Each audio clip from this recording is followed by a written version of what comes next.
We'll now start to hear from my good friend and a wonderful professional, George Aikara, who's the Chief Executive Officer of United Way, Mumbai. George heads this organization, which is really a non-profit organization with a very large footprint, both in urban and rural India.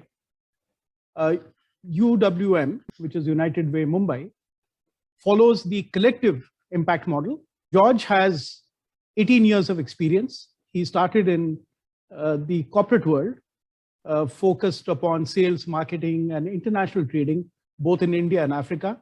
And then, of course, for the last few years, he's worked in the development sector and has extensive experience there too. At UWM, in the last 10 years, he has been building and expanding the organization's capacities. George has a very strong interest and inclination for furthering philanthropy, sustainable community initiatives, and building impactful solutions. He's passionate about applying the expertise which is there in UWM to help funders and partners achieve effective, efficient, and intelligent social impact while maintaining the highest levels of integrity and empathy. Thank you, George, for agreeing to address the alumni, the current participants, and some of my faculty members who have joined today. We're all looking forward to learning from you through your years of experience of working with this wonderful organization, United Way Mumbai, and learning from you some of the changes that are happening in the corporate world, some of the changes that are happening in the CSR scenario, and learning from your experience as to what could be a way forward for people working in the social sector to be able to garner support and partnership with corporates. Over to you, George. Thank you so much, Prabhat. I must admit that I'm a little overwhelmed over here.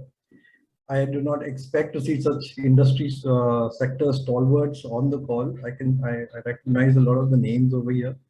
It's my absolute pleasure to be here today. From my experiences of working with, being in the organization, working with 300 odd companies on their CSR grants, programs, to share with you what we have learned and what I can probably share with you as insights, which may not be the most typical expectation. There is theory and there is reality, and I'm mostly grounded in reality.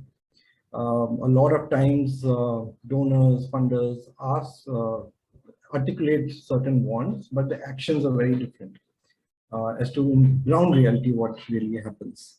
I have a short presentation. I'll just put that up. So we're going to try and delve a little into what is essentially United Way Mumbai strength, which is working with companies on their corporate funding and the CSR.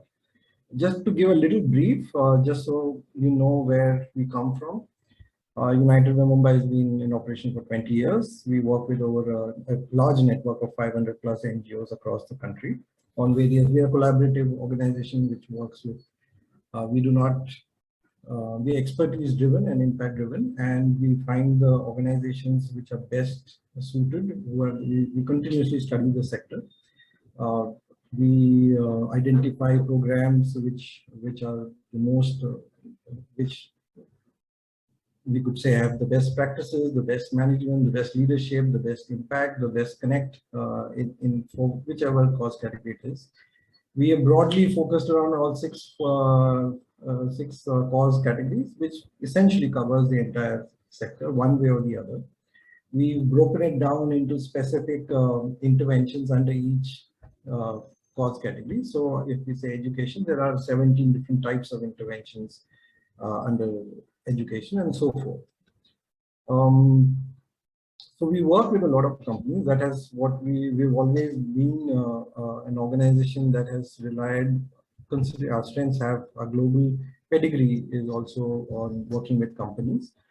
So United Way as a movement is 135 years plus.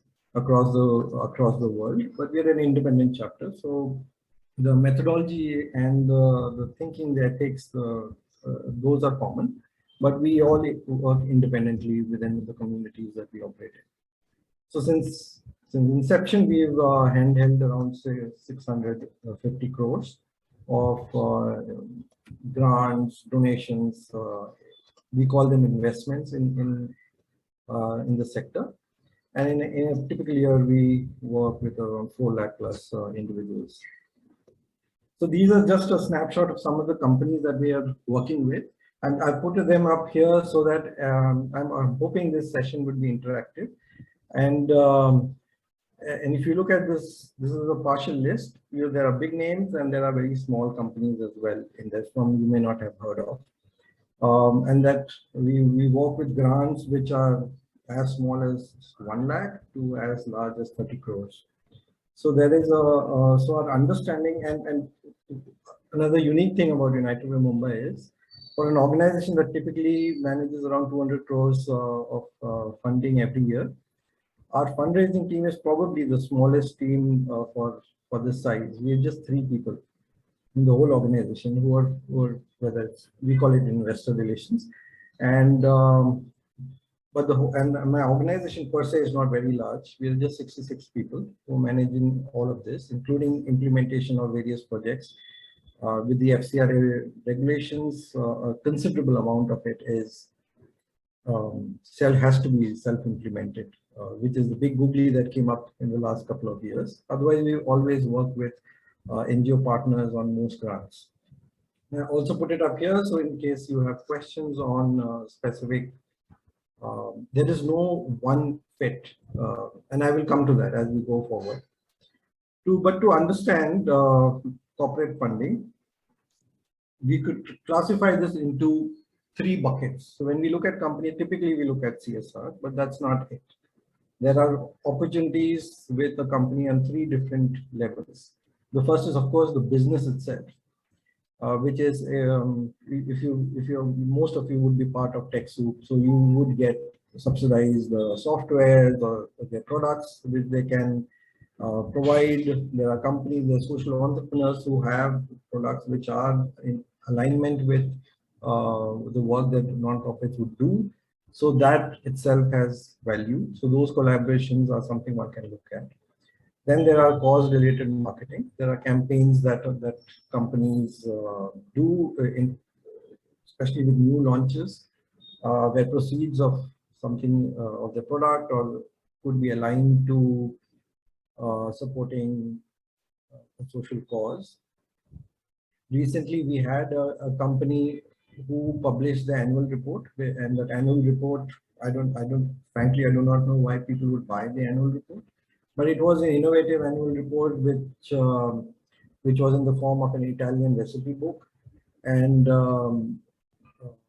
it was on Amazon, and people bought it, and the proceeds of that were transferred to us. So there are many opportunities that are in alignment with the business itself, but it requires a certain level of kind of thinking, and it may or may not suit most non-profits because the roles have to be very well defined as to what the non-profit does in this equation. Then there is the organization setup, of which the CSR grants is the much biggest, largest known, and that is what I will also focus on considerably, because that is typically where our expertise is. So that we will go into a little more depth. Then there are sponsorships, donations. A lot of United Way Mumbai is usually known for the Mumbai Marathon.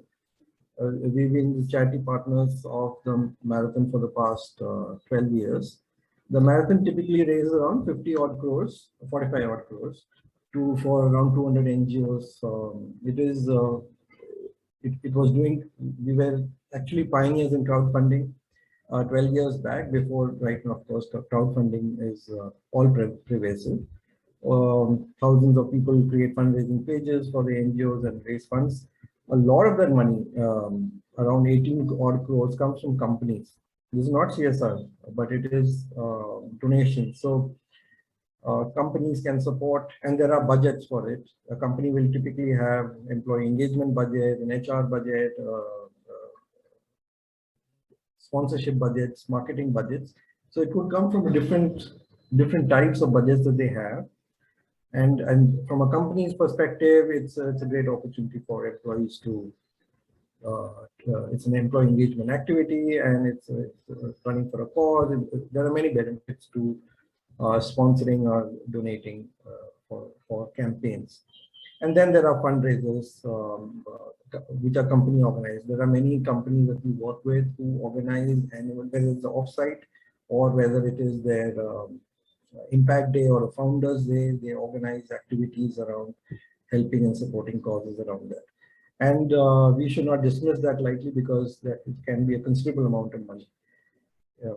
Just to give an example, just this year that we did just one company, we raised around 3 crores from one of these activities, which is on the impact day. So this is again not CSR. These are funds that are, and the company is a great enabler of it.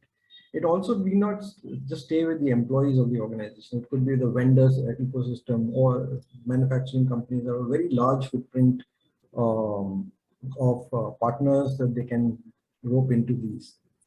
Then there's pro bono support, which is essentially the companies loaning their services or their employees for non-profit, which has a value. These are very highly qualified specialist individuals, employees who are loaned out for a period of time to various organizations, and they can.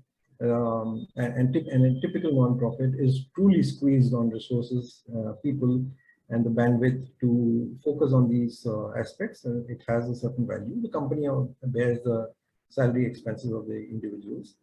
And one of the most powerful option is the matching option, which is a company offers, and these are some best practices of some of the best companies out there, offer matching. So if there are initiatives that individuals or groups of individuals or passion projects that people want to take for social good, then they will match or they will support. Or if there's payroll giving, then the company will match it, maybe 50%, maybe 100%, depending on the company. Or if you're doing a fundraiser, then they will support. And that is a powerful motivator for the company, the employees to raise the bar. So from an organizational level, these are the way broadly. There are other smaller avenues as well, but these are the avenues available or possible. So when we look at companies and corporate fundraising, CSR grants is going to be the largest chunk, but it's not the one and all.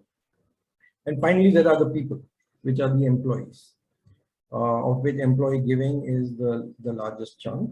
Employee giving is a workplace campaign, like we call it, is nothing but a deduction from their salary every month towards a specific cause.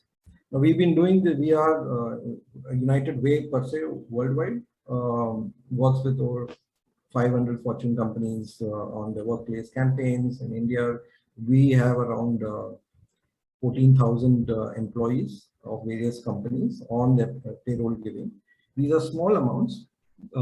Typically, it ranges between, on average, is around 500 rupees per person, and it can range from 100 rupees to 1,000 rupees and so forth. But these are very valuable funds because they're consistent, and they will it's like monthly giving. Every month, the NGO supported get a certain amount of money. It's a reliable source of small but reliable source of funding.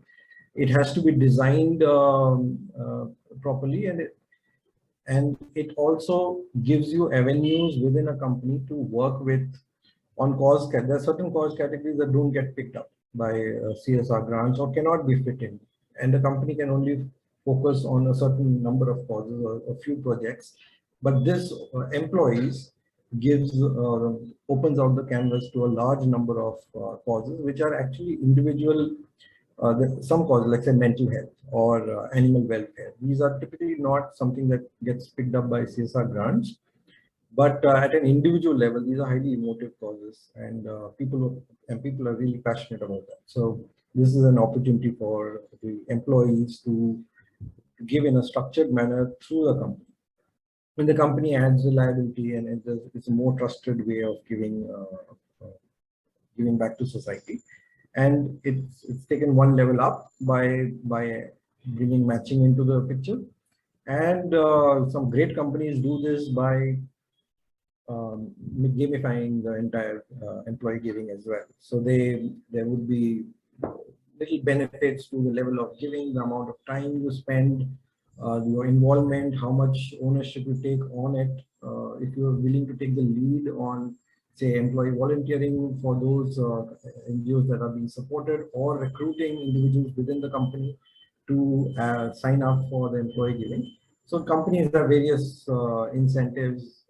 The great companies have great incentives to ensure that employees, and then there are activities. So there are specific days, whether it's Raksha Bandhan, Diwali, or Christmas, when your focus can be on giving back to society. And finally, of course, very familiar with volunteering. Both of there's time volunteering and skill volunteering. Skill volunteering is a lot more complicated and difficult to pull off. It comes with, it has to have commitment attached to it. And time volunteering is opportunities that are created by organizations to have individuals volunteer with your organization. Now, volunteering is a very important part and should be a very strong part of your strategy for corporate funding, because nothing changes a person by actually working or facing or seeing a beneficiary or seeing the impact on work.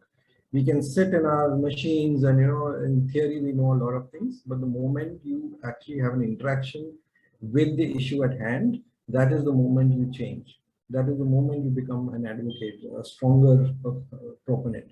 It's often seen by most organizations as sometimes a painful activity, because again, out of 100 employees, maybe 50 are very passionate and 20 are just there because they've been told to, and and oftentimes the activities that they choose are from a practitioner or a social impact organization. You will be a little iffy about how it is done.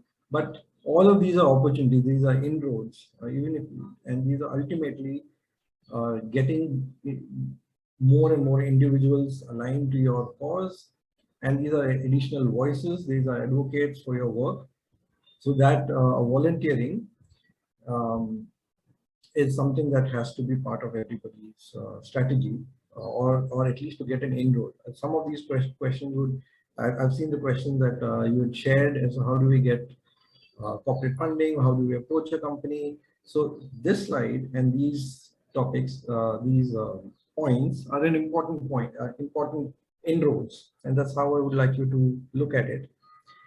All of these give you an opportunity, one way or the other, to get into a company, and all of them require different types of approaches and different people in the organization. It could be that you need to approach and how, and we'll probably spend a little time on that a little later.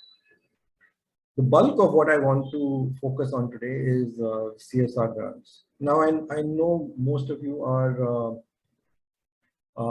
veterans in the sector. All of us are familiar with the CSR rules and laws, so I'm not going to spend too much time on the actual law. I'm just going to give you an interpretation of why that is. I'm going to cover the CSR rules in brief. We did this session with NGOs, all veteran NGOs. It was supposed to be an hour, but it ended up 3 hours because of the confusion that is there.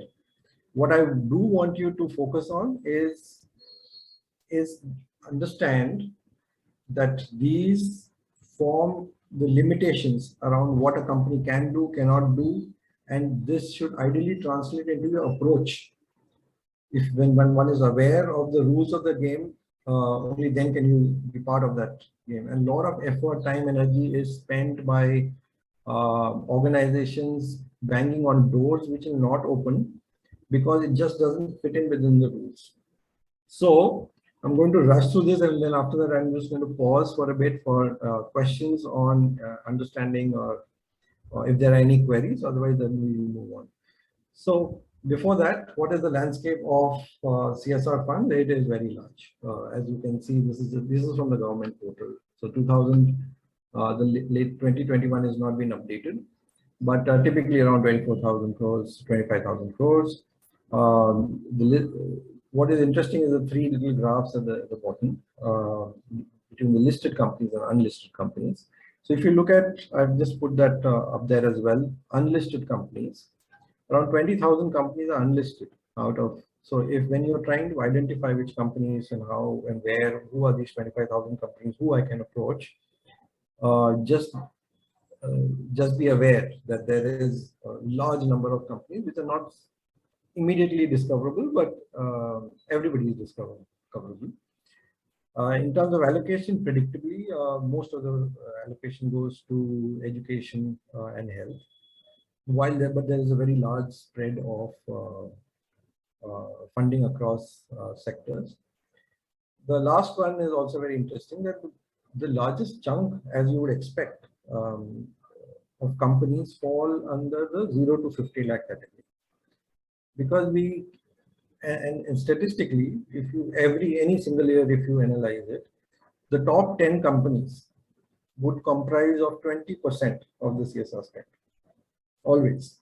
If you take the top 20 to 25% in some years, if you take the top 100 or 200 companies, you've already covered 80% of the CSR spend. So just 200 companies would represent that much. But here's the caveat. All reports and all analysis that keep throwing us out, we despair, there's not enough funds in the sectors that we want or where we want it, in the geographies that we want. However, from an organization perspective, as I say, as like United Way Mumbai, I would not be looking at 25,000 crores. I'm only concerned with 200. And for a typical NGO, it could be anywhere from 50 lakhs to 20 or 50 crores. That is your target. And therefore, let's not get blindsided by the larger figures. What we need is our budgets, right, for our programs, and where and how we can get there.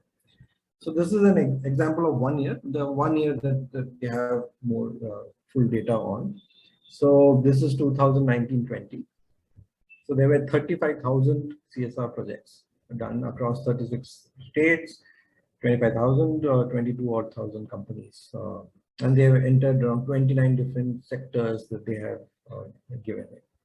If you look at it again, the top states are Maharashtra, etc., Karnataka, but the amounts are very large. But again, if you were to break it down by the companies or the larger companies, like I said, if you take out the top 100 companies, then 80%, 80 to 83% has already got covered of the CSR spends. The middle graph is about the expenditures. Like in the previous slide, I showed you about 0 to 50 lakh spend. So there are 8,600 companies in that category. Everybody tends to focus on the top 100 and 200. And then it's quite frustrating in that process to break through to those companies, because they're very well set and organized, and they have large CSR teams who can, with clear objective and the policy, and there's only a certain amount that is available. So if their company has a foundation, the chances are that everything gets routed through that. And listed the top companies of 1920 as to which these companies are and what their spends are. If you have connections and if you're part of these companies, then of course it is fantastic. But by and large, my practical advice would be to focus on the smaller organizations, because we've had relationships which started with 1 lakh. Today they are like into crores.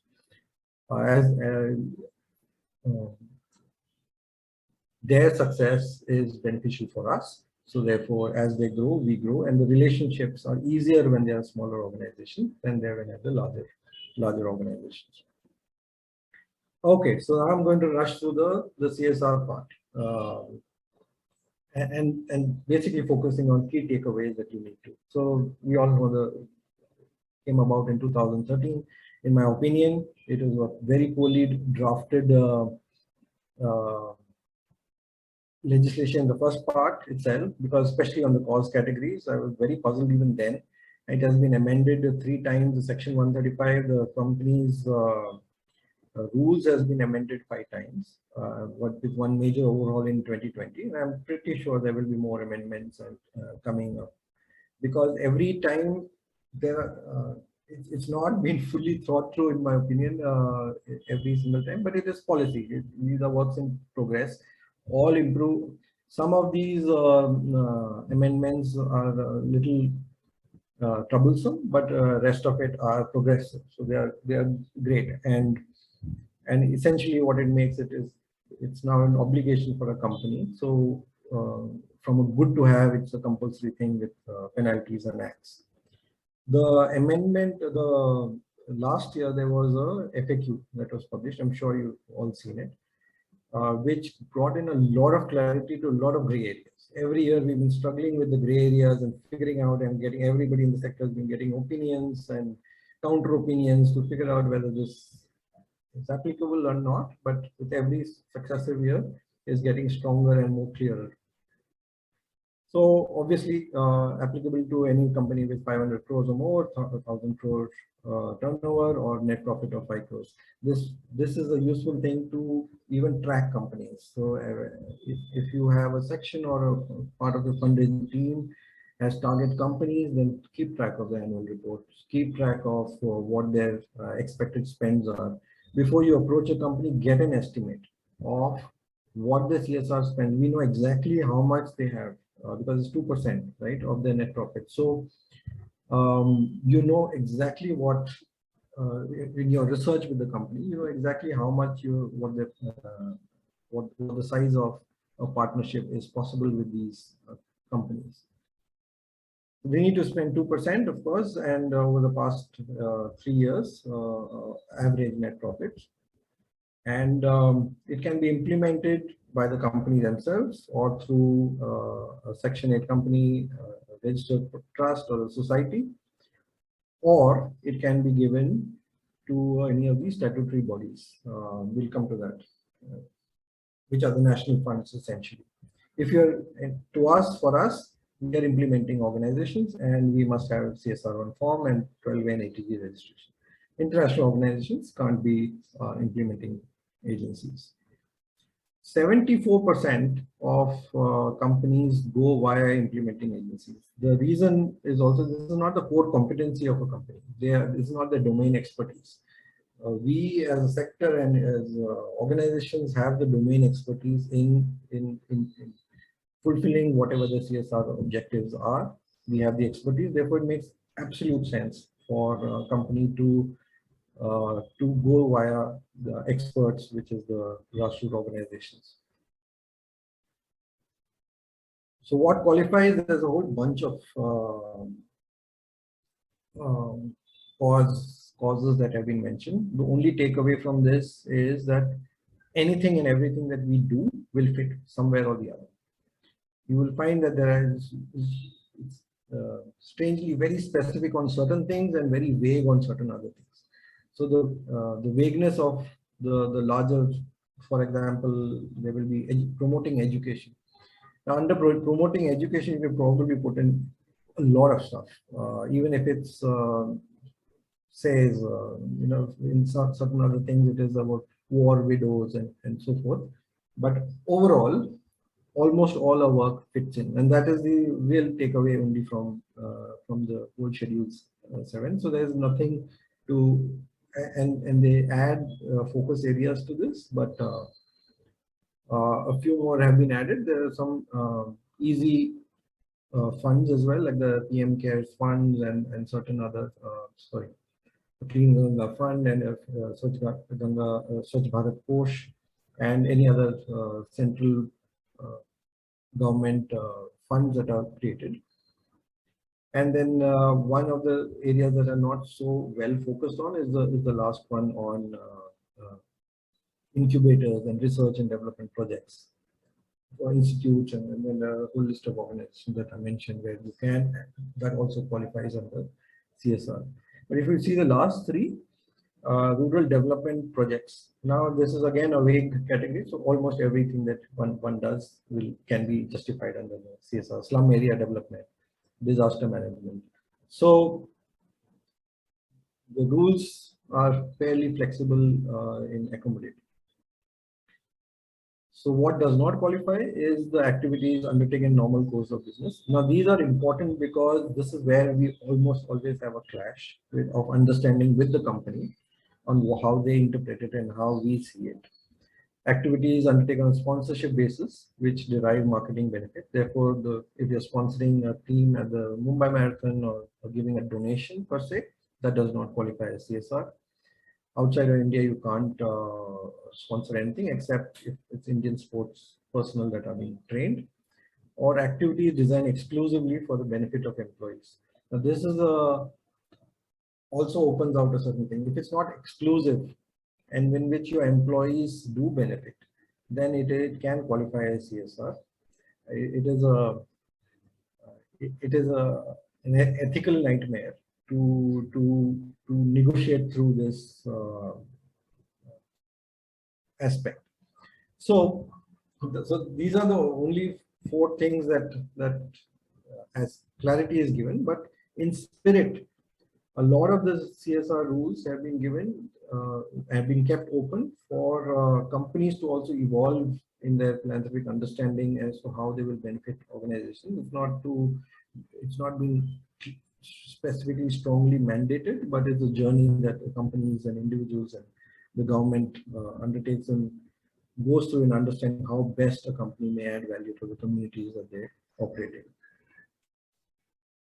So if you have a CSR spending more than 50 lakh, you have to have a CSR committee. Now this is important because again, all of this information is on a company has to put it up on their website. So when you're researching a company, you must go to, before you approach a company, you must go to their website, see what the CSR policy is, see what the focus area is.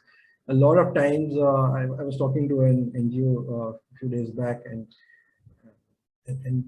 they were getting very frustrated because they've been writing to all these companies. It was on gender violence, and they're not getting any response. The mistake they're doing is that they're not seeing whether the company has that in their policy, or how does it fit in with their policy, and what have they supported. All their previous CSR work is also on their website. They are required to disclose. It is a mandate of the board to add it into their annual report. And have this, and if you're not studied the policy, then it is oftentimes not going to work out. In most cases, may not work out. It's not gospel truth. I know of instances where companies have deviated from their CSR policy entirely as well, but by and large, do that research. This is available. This is mandatorily put up. This just makes your fundraising smarter and how you approach companies better. So the terminal responsibilities of the board, and they have to specify if they have not. So one of the key things that was always a big bone of contention in the sector was administrative expenses. So the CSR rule says admin cannot exceed 5%, but the latest clarification has clarified what we've always been propagating, that this 5% limitation is only on the aspect of the company's expenses. So if you have a CSR staff, their salaries, their travel, all of that comes under the 5%. It does not cover the overheads of the implementing organizations. Many NGOs have been pushed into keeping those overheads at 5% or under this act as per the interpretation of the company. But now there is absolute clarity that this is only applicable to the company. Even expenses which which can be attributed to project related, which is monitoring, evaluation, or are not part of the admin expenses. The amendments are brought in, and this creates a big problem in the social sector. It's surplus funds.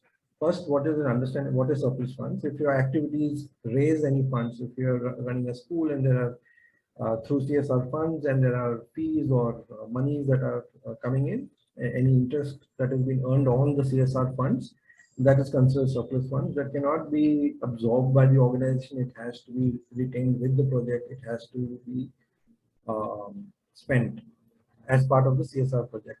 This adds complication in the books of NGOs, because earlier it was 1 crore has come, 1 crore has spent, and project utilization certificate, and it's over. But now it's going to be 1 crore plus whatever interest was raised, plus whatever activities was, if any revenues, if it's livelihood program, any other revenue also have to be attributed. Contribution in kind is not considered CSR expenditure. A lot of companies did that.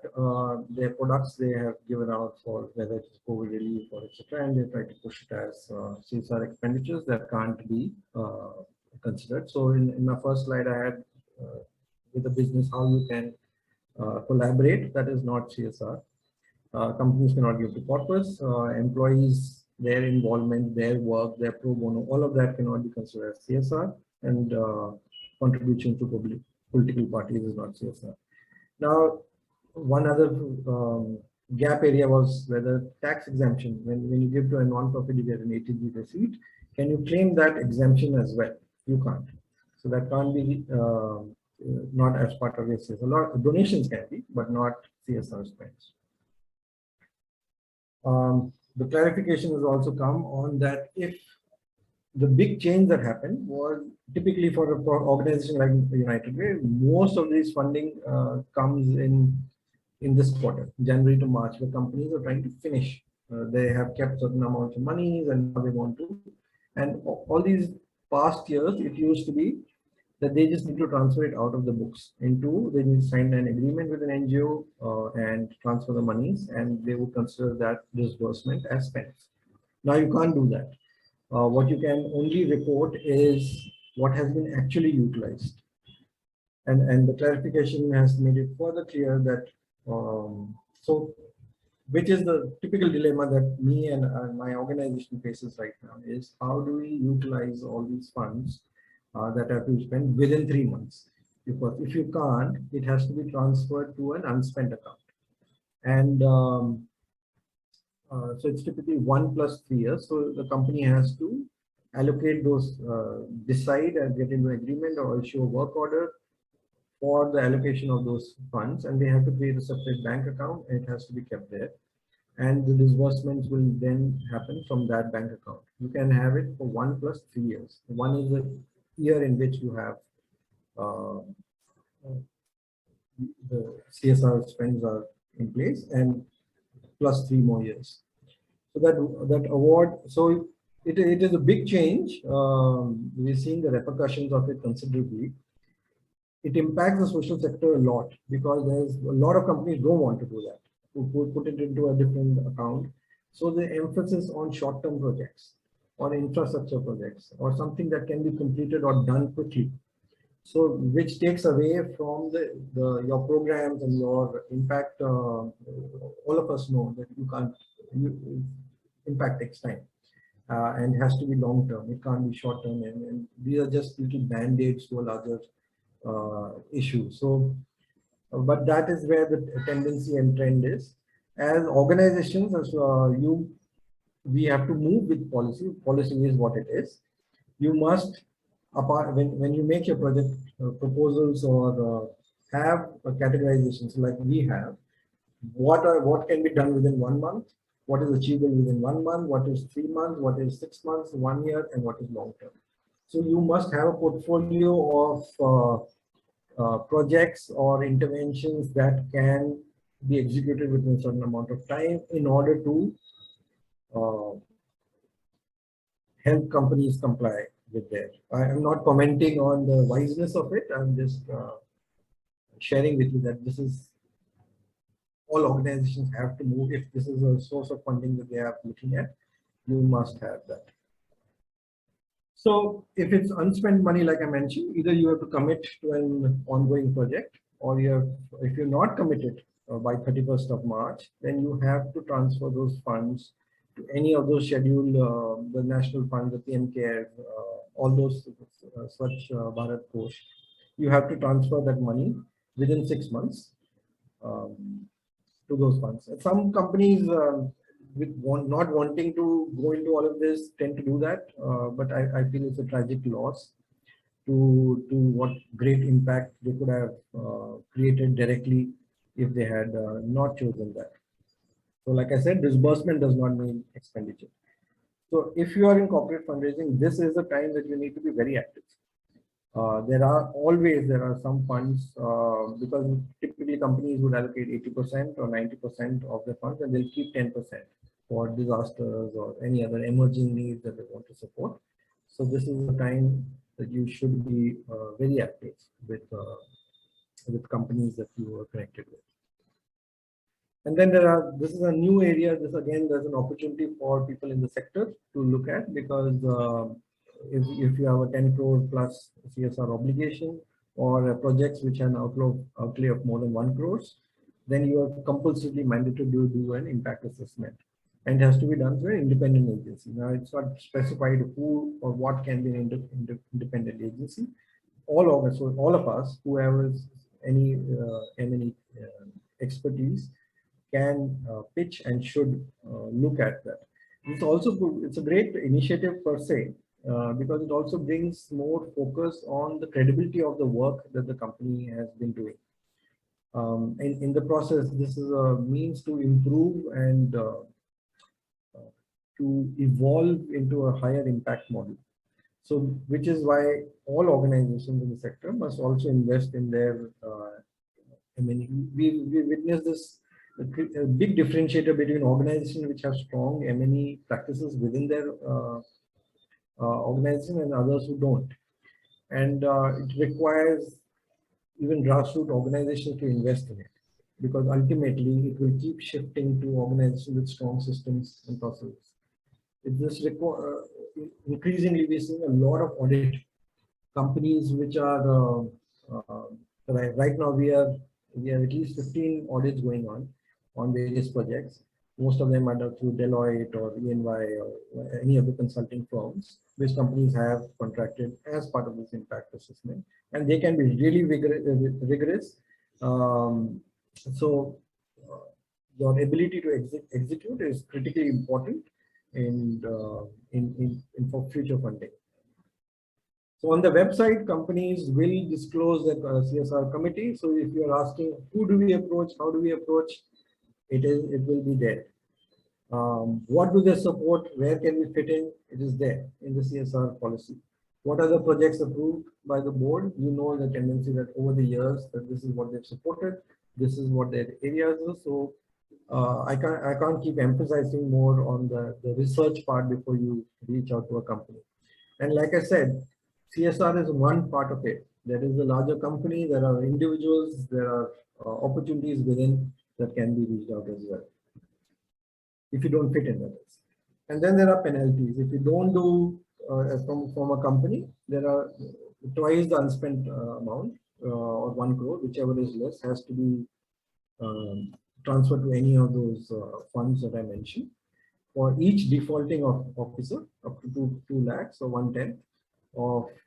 So therefore, what this has done, unfortunately, is make it a very compliance-heavy mandate.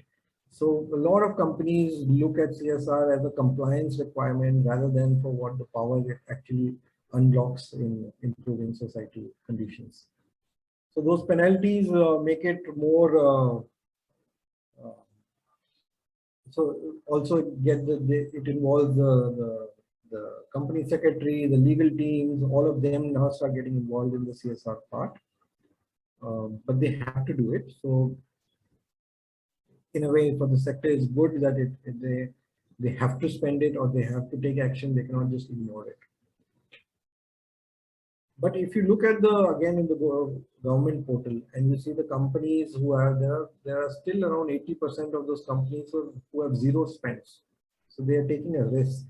And again, the more time you spend on the companies who have not spent despite their having to, you know, they are opening themselves out to penalty and legal action. And so they need us as a sector to help them to understanding where they need to invest their funds. So this is broadly what we say that to companies, that please ensure that you're efficient, you allocate it entirely well in advance. Consider ongoing projects or long-term interventions. Do not be so bogged down by the bank account that has to be open, but look at it again from a long-term. Do not look at short-term. Plan your disbursements on basis the utilization, because from a accounts perspective for an NGO, this becomes a very difficult thing, because we are now required to return funds back. If you are unable to utilize the money by 31st March, whatever, no matter how small the amount is, including interest amount, this has to be transferred back to the company. So for a lot of organizations, it's an extremely difficult thing to execute, and these are committed projects. So the rush towards utilization, administrative overheads I covered, and that CSR projects cannot exclusively benefit your employees, workers, or their families, because this invariably comes up, especially when I'm focusing on smaller organizations, not the large organization with the mature CSR spends. A lot of times they try to get a balance between what would benefit their immediate factories, the workers, the individuals. So it is a challenge which continuously we have to overcome and move from compliance to impact. Okay, so that was it on the CSR part. So the main issues is FCRA restrictions. A lot of companies like banks, HDFC, HSBC, and so forth are FCRA companies. So earlier, so they are now limited by the organization which have FCRA registrations, and the vast number of organizations which don't have. So the CSR spend gets totally restricted by the FCRA restriction. The short-term funding cycle, like I mentioned, is a big problem. The requirement to try and get things utilized, more compliance rather than actual impact, major issue across companies. The lot of companies' interpretation between what is actually CSR and what is frankly marketing and PR. And the attempt to try and mix the two. So as organizations, we must keep in mind that the company has its own interests. We can't be super rigid about that. No, it is our way, our projects, and no questions asked. So those allowances have to be made, but you have to draw a line. Recently, we walked out a lot of partnerships where that the line crosses our line. So just recently, I walked out of a 30 crore partnership with a company which has been with us for the last 15 years, because there are certain certain projects which just cannot be justified. And but you have to be flexible by and large to accommodate what can be done and not. But then again, like I said, it's a maturity. The big issue right now is service provider issues under GST. Now, one NGO recently, you would have read about it, went to the appellate to ask whether what they do, they run an orphanage and they get money per child from the government, whether this comes under GST. So the appellate's ruling was very shocking, because it said yes, it is.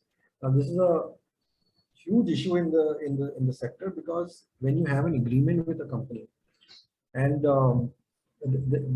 at the core of the issue is income tax, as per IT, charitable activities are defined. Under the CSR laws, you've seen all the activities that are defined that can be. But under GST, for very strange, there's only 6 very, very narrow specific charitable activities which are defined as charitable. Everything else, so 90% of everything that we do in the sector is not exempt under GST. So the only way we can fight we have some relief from what are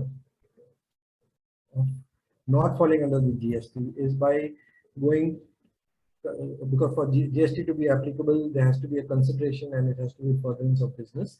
So we take refuge under the fact that there is no consideration being given back to the company, and but it has to be worded. So the agreements are very, very critically important.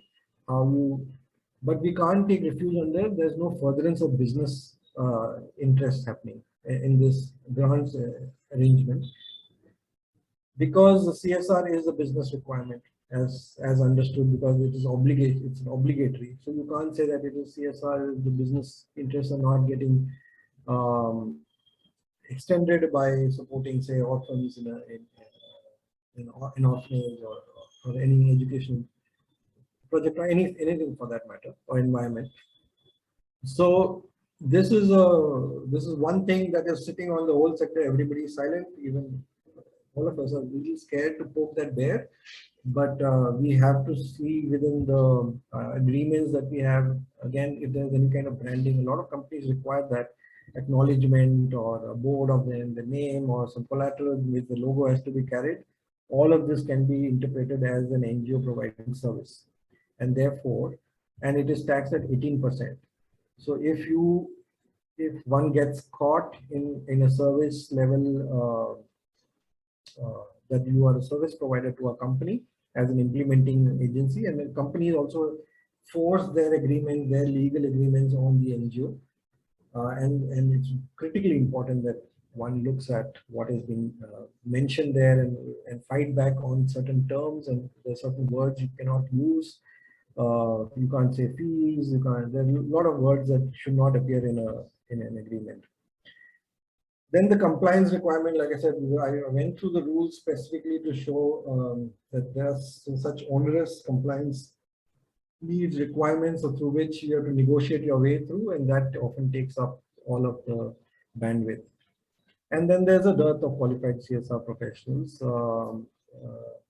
A lot of answers to many of these questions is who's on the other side. Where is it somebody from the sector with an understanding of social impact, or is it some function that has been given to, say, the comms team or the legal team or accounts teams? Oftentimes it is the procurement team that has been given these. So these are challenges that one has to overcome. And of course, unethical practices and players. There are not just among the companies, also among NGOs. There are many intermediary type organizations that have sprung up which promise CSR funds. And there are many instances of companies using such organizations to route money back to them. And they kind of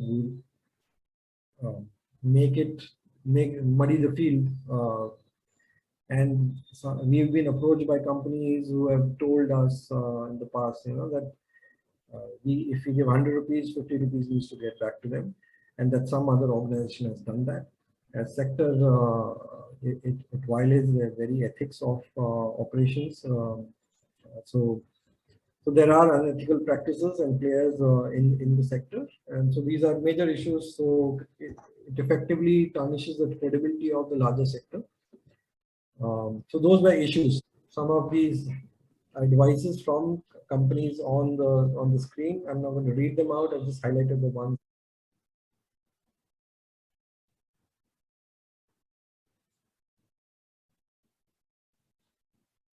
Right.